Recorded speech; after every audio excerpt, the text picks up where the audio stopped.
A wound that never really closed. A pain attack on Titan fans still carry. Burned into memory the moment Levi Ackerman faced the Beast Titan. What you're about to see doesn't retell that moment. It uncovers what was truly at stake. What the world didn't see. What Levi endured.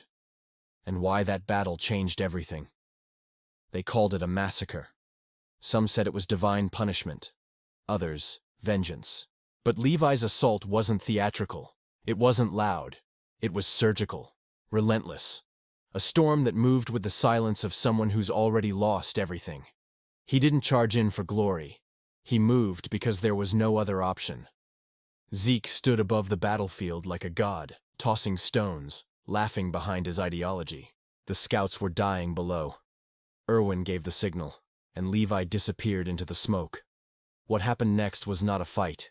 It was an execution. Not out of rage, but out of necessity. Levi doesn't act out of emotion. He acts because he must. Every name he's buried. Petra, Oluo, Farlan, Isabel, Erwin, lives in his blades. He doesn't swing for revenge. He swings so their deaths aren't repeated. Zeke had power. Levi had nothing left to lose, and that's what made him unstoppable.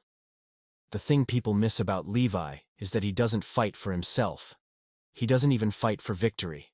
He fights because not fighting would mean letting the world slip into something worse. He is the knife edge between survival and extinction.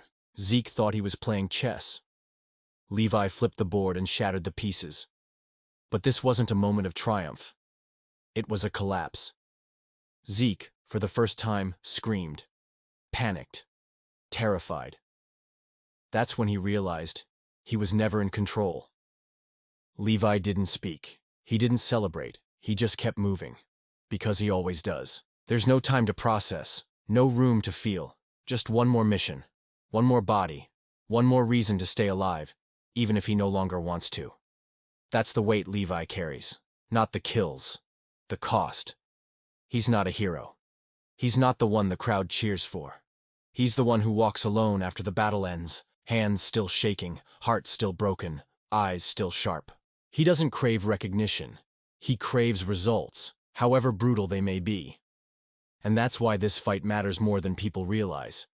It wasn't just animation. It was revelation. It showed us what happens when pain gets direction, when grief learns control, when someone who should have fallen years ago still finds the strength to stand. Levi doesn't talk about justice.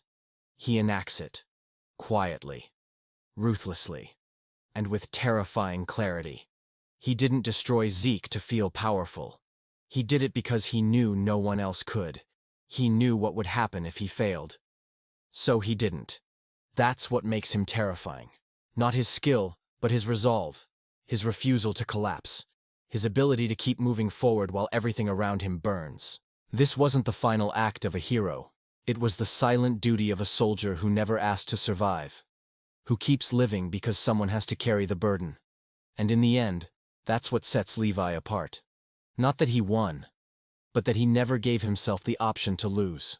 When the blood settled and the Beast Titan fell, the world didn't get safer. Levi just bought it more time, at the cost of his body, his soul, his peace. And that, right there, is the truth behind the slaughter. The brutal truth, not glory, just sacrifice.